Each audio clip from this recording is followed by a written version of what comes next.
guys, you are sitting on a really tall stack of books, so you're looking at me from a little bit of a better angle today. And I couldn't think of an intro.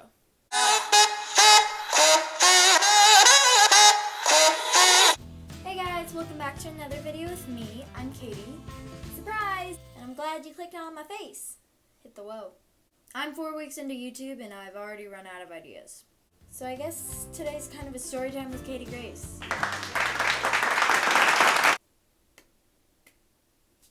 I'm half Asian. My mom is full-on Asian. Like, as in born, not raised, but born in South Korea. Is Matsukoya. She doesn't speak the language, or have an accent, or really know anything about Korea. But she's full-on Korean. One thing I do not understand is what they mean when they say that Asians have small eyes. Well, I guess that's wording it wrong. But like, Koreans especially have huge eyes. If you told me that this girl were completely white, I would totally believe you. She's a K-pop star. Honestly, looking back on it, I don't think my mom would have been a K-pop star. I mean, I look more like a K-pop girl than her, and I'm only half. Maybe that's the secret. But honestly, I think half Asians are so pretty.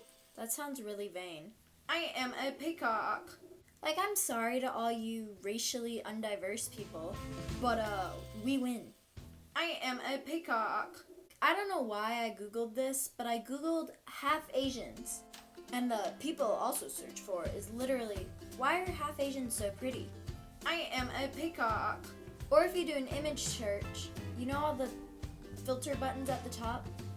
They're all like, cute, beautiful, attractive, half Korean, half white. Don't ask. It was there, I swear.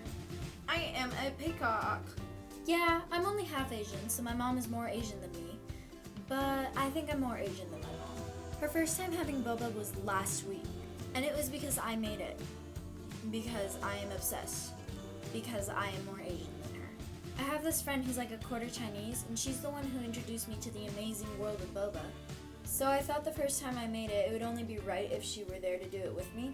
But she's a quarter Asian, as in barely Asian.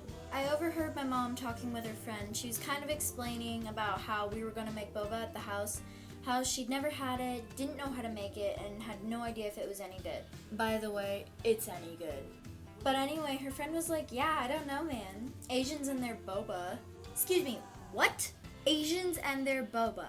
The barely even Asian and the half Asian drink boba. The full Asian has no clue what it is, and your first remark is, Asians and their boba. And when I say barely even Asian and half Asian, I mean 75% and 50%. So if anything, it's white people in their boba.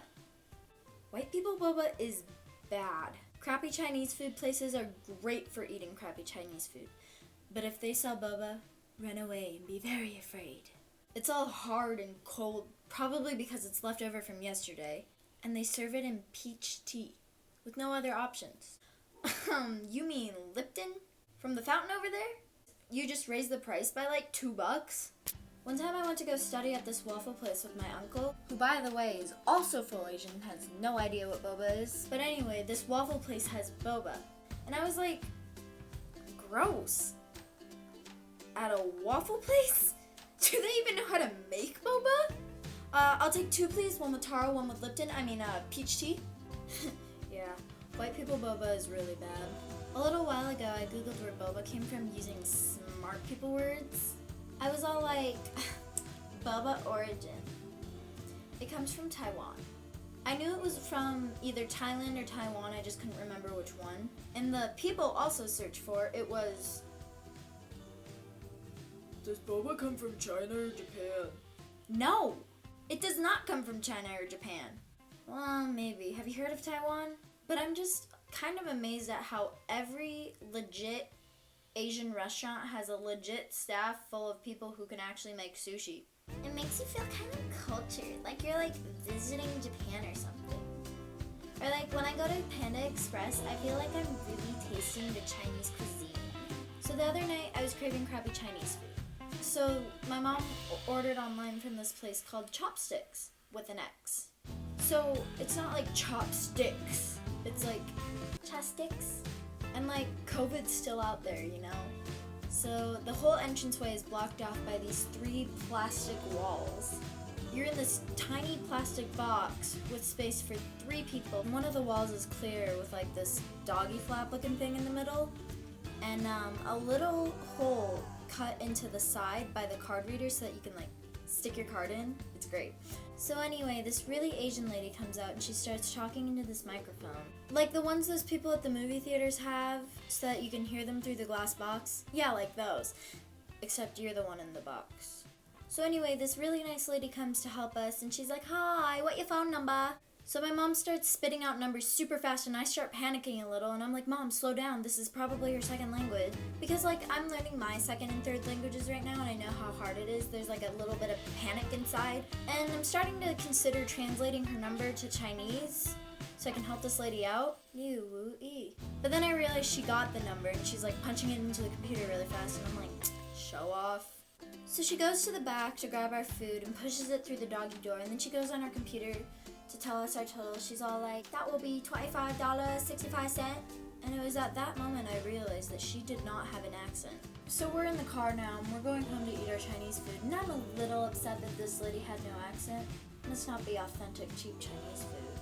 But then I realized if I say my name is Kadey in Chinese, 我叫 Kadey, it literally translates to English as I name Kadey. That made me feel a little better. So the rest of the night was pretty normal until fortune cookie time. And they're all stereotypical fortunes. Smiling will make your day better. You are beautiful just the way you are. Great happiness awaits you. Stuff like that. And then you have your lucky numbers and a new Chinese word to learn underneath. So I'm really slow at opening things and life in general. And so I read mine last. My word to learn was love, which I already knew how to say that in Chinese. It's I. But let me tell you, I, my fortune. Well, I will dominion. I actually kept it, it's right here. Share you ideas. They are totally acceptable. And it didn't really make much sense, so I decided to read it in an Asian accent. Share you ideas. They are totally acceptable. So much more sense. So yeah, this little fortune gave me a video idea, and I am not afraid to share it. Well, that's all I have today. This video got progressively darker as the sun progressively sets, as progressively I become more and more rambly. I hope you liked this video, and if you did, make sure to hit the thumbs up on your way out. While you're down there, you might as well hit the subscribe too. Feel free to help my channel out by spreading the word, maybe even sharing videos to your friends, family, and second cousins. Yes, even your second cousins. And feel free to comment down below anything you'd like to see from this channel in the future. Well, I'll see you guys next week on Kickback with Katie Grace, and I'm out.